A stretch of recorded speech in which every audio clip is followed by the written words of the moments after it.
اللہ اللہ میں قربان جاؤں دوستوں، میں نے ڈکی کی ویڈیو دیکھی ہے تو اس میں سے مجھے صرف ایک ہی بات ایسی لگی ہے جس نے مجھے بہت متاثر کیا ہے۔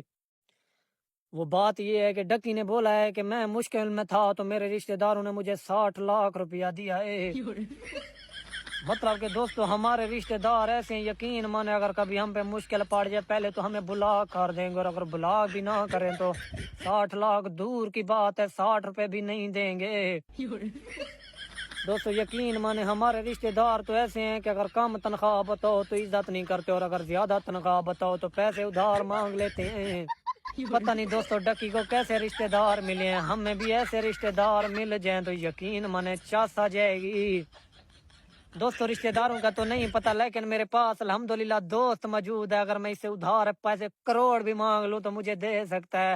آپ کے سامنے کی بات ہے، جانی 50 روپے تو دے جانی۔ ہمارو لڑ گئے بھوکے